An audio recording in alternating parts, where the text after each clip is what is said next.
Hello everyone, welcome to my channel. तो जैसे कि हमने लास्ट पार्ट में देखा था, इवान की मदर को पता चल जाता है कि इवान किसी के साथ इंटीमेट हुआ था और वो भी किसी मैन के साथ। तो बहुत गुस्सा हो जाती है और उसको स्लैप कर देती है। तो आगे का पार्ट शुरू करते हैं। इवान को जैसे स्लैप करती तो इवान तो बेचारा एकदम शॉक में चल रहता है एक्चुअली।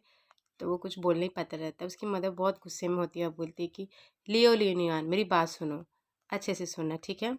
इसके बारे में तुम्हारे डैड को कभी पता नहीं चलना चाहिए, कभी भी नहीं। मैं तुम्हें क्लियर करते रही हूँ और ये सब चीज़ें मैं हैंडल करूँगी।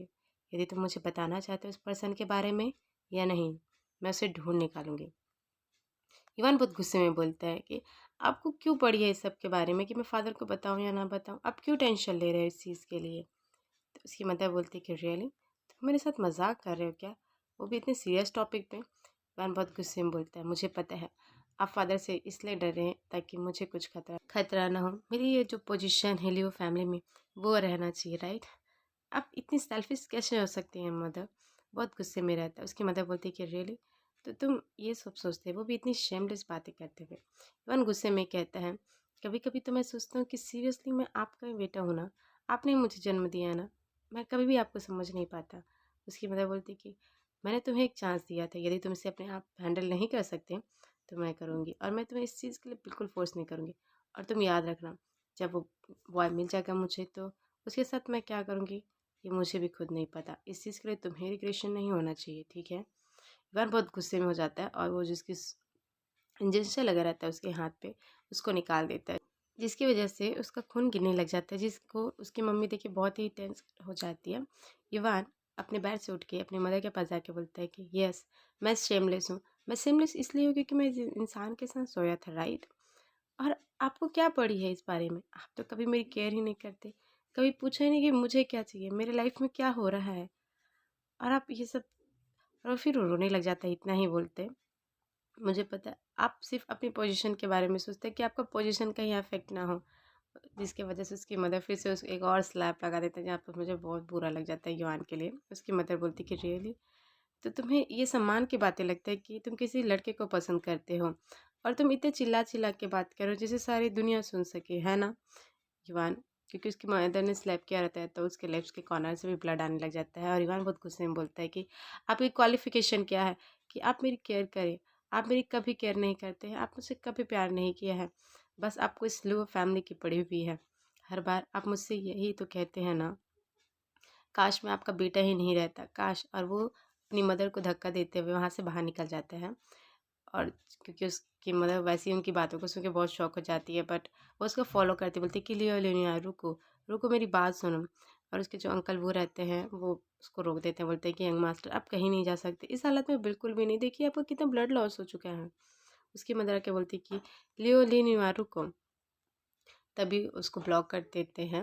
अंकल वो रहते हैं, बोलते हैं कि मैम मैं मुझे हैंडल करने दीजिए, आप इसे हैंडल नहीं करिए प्लीज़।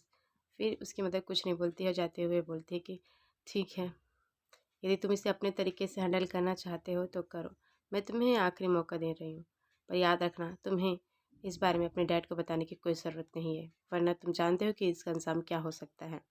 अंकल वो उसके जो घाव पे रहते हैं, मतलब इंजेक्शन लगा रहता है ना, उसको निकालते हैं, वहाँ पर उस दवाई वगैरह लगा देते हैं। और फिर उसको खाने के लिए बोलते हैं कि यंग मास्टर आपने कुछ भी नहीं खाया है, आप कुछ को खा लो। और उसके बाद वो लोग डिसाइड करते हैं कि आज जो भी हुआ उसके बारे में कोई बात नहीं करेगा, और कल जो युवान स्कूल नहीं जाएगा क्योंकि उसने ऑलरेडी लीव लेके रखी है। जैसे ये बात सुनता है तो युवान अपना जो खाना रहता है छोड़ देता है। फिर जो उसके अंकल रहता है बोलते हैं कि क्या हुआ मास्टर, आप कुछ खा क्यों नहीं रहे हैं।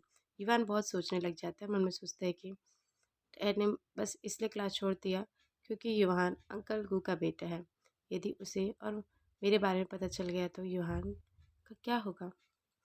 और मैं तो भूल ही गया कि अंकल गुयान भी तो है, और अंकल गुयान को ये सब पता चल गया तो वो युहान को क्या करेंगे।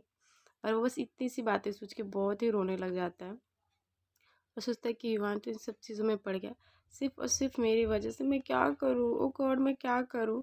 और वो बहुत रोने लग जाता है, बोलते हैं कि युवान मैं तुम्हें बहुत बहुत मिस कर रहा हूँ, काश तुम यहाँ होते। फिर सुबह हो जाती है, युवान अपने रूम में रहता है और बहुत ही खूबसूरत सा ब्यूटीफुल सा ड्रीम देखता रहता है, जहाँ पर युवान देखता है कि वो अपने घर से भाग गया है और वो हान के साथ है, और वो हाथ युहान के हाथ को होल्ड करके रखा है और दोनों उस लंबे रास्ते में जा रहे हैं जहाँ बहुत ही खूबसूरत सा व्यू है, जहाँ उनको चलने में बहुत ही अच्छा लग रहा है। और ये सब ड्रीम में है ना, तो ईवान बहुत खुश होता रहता है। और उसकी जो फेवरेट जो छोटा सा उसको उसकी मदर ने गिफ्ट किया रहता है, छोटा सा ब्लैंकेट, उसको पकड़ के बहुत ही स्माइल करता रहता है। बट ये एक्चुअली ड्रीम रहता है ना, तो ऐसा कुछ तो हो नहीं सकता है, तो वापस से जग जाता है। दूसरे साइड हमें स्कूल का सीन दिखाया जाता है, जहाँ पासान युवान के क्लासरूम जा रहता है, उसको बहुत मिस करता रहता है, तो उसको देखने जा रहता है, क्योंकि वो क्लास में तो रहेगा ही नहीं, वो तो घर पे है ना।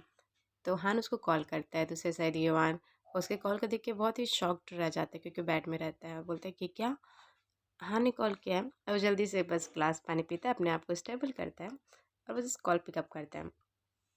हान कहने लग जाता है कि शाओ युआन, क्या हुआ, क्या मैटर है, तुम कुछ बात क्यों नहीं करे, कल तुम्हारे डैड के साथ कुछ प्रॉब्लम तो नहीं हुआ ना। बस इतना ही सुनते ही युवान उसकी बॉडी फिर से शेक करने लग जाती है। बोलती कि मैं क्या करूँ, अब मैं क्या करूँ। फिर वो अपने गले को ठीक करता है, बोलते और फिर बोलने लग जाता है कि कुछ भी तो नहीं हुआ, ऐसा कुछ भी नहीं हुआ जैसे तुम सोच रहे हो। हान कहने लगता है अच्छा ठीक है, तुम्हारे डैड के साथ तो कुछ नहीं हुआ है ना। इवान कहता है कि कुछ भी नहीं हुआ है, और तुम मुझे इस टाइम पे क्यों कॉल कर रहे हो, तुम्हारा तो स्कूल है ना अभी। हान कहता है कि हाँ, मैं तो बस तुम्हारे क्लास में ढूंढने गया था तुम्हें, तुम मिले नहीं, तो मैं तुम्हें देखना चाह रहा था। क्या तुम्हारी तबीयत ठीक नहीं है क्या, तुम्हें फीवर है, मैं तुम्हें आके देख लूँ। युवान बहुत गुस्सा हो जाता है कि नहीं, बिल्कुल भी मत आना, क्योंकि वो अपनी मदर से डरते रहता है। यदि उसकी मदर को कहीं पता चल गया कि वो कौन है, तो उसको कुछ भी कर सकते हैं ना। हाँ, इसकी बातें सुन के बहुत ही डर जाता है। बोलता है कि बेबी क्या हुआ, कुछ प्रॉब्लम है क्या। इवान कहता है कि नहीं, ऐसा कुछ भी नहीं है, आई एम सॉरी, मैं गुस्से में बोल गया। और फिर मन में सोचता है मैं मैं तुम्हें बता नहीं सकते ये सब क्यों हो रहा है, क्या हो रहा है। इस चीज़ के लिए मैं तुम्हें रिग्रेट फील बिल्कुल नहीं करा सकता हूँ। हाँ, मैंने ही ये सब कहा था, मैंने ही तुम्हें फोर्स किया था इन सब चीज़ों के लिए। काश उस रात मैंने ऐसा कुछ भी नहीं किया रहता। मुझे इस बात का कोई रिग्रेशन नहीं है, पर मैं नहीं चाहता कि तुम्हें तुम्हें कोई रिग्रेशन हो। और वो फिर से रोने लग जाता है। और फिर वो कहता है कि कुछ नहीं, हाँ वो बस थोड़ा सा फीवर है, इतना सीरियस भी नहीं है, तुम टेंशन मत लो, बस मैंने मेडिसिन ले लिया है, अब मैं ठीक हो जाऊँगा। हम कहता है कि ओके ठीक है, अंकल लोगों ने तो तुमसे कुछ भी नहीं कहा है ना। हाँ कहता है कि कितनी बार एक ही बार क्वेश्चन करोगे, मैंने कहा ना ऐसा कुछ नहीं है, ठीक है मैं कल स्कूल आ जाऊँगा, तुम टेंशन मत लो। और वो कपते आवाज़ में बोलता है ठीक है बेबी, तुम अपना ख्याल रखना, और यदि कुछ हो तो तुम मुझसे ज़रूर बताना।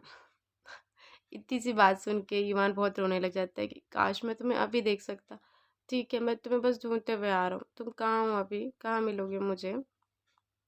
और फिर अपने ही वो रूम से निकलने लग जाता है। तो उसकी मदर बोलती है कि तुम अभी इस वक्त कहाँ जा रहे हो, आज तो वैसे तुम स्कूल भी नहीं गए हो, तो तुम बैग पकड़ के कहाँ जा रहे हो। इवान उसका रिप्लाई नहीं करता है, वो फिर चलने लग जाता है। उसकी मदर भी उसको फॉलो करते रहती है। इवान देखता है और उसको नॉय फील होता है, वो फिर पीछे मुड़ जाता है। और फिर वो देखता है उसकी मदर की आंखों में थोड़ा सा ना सैडनेस रहता है।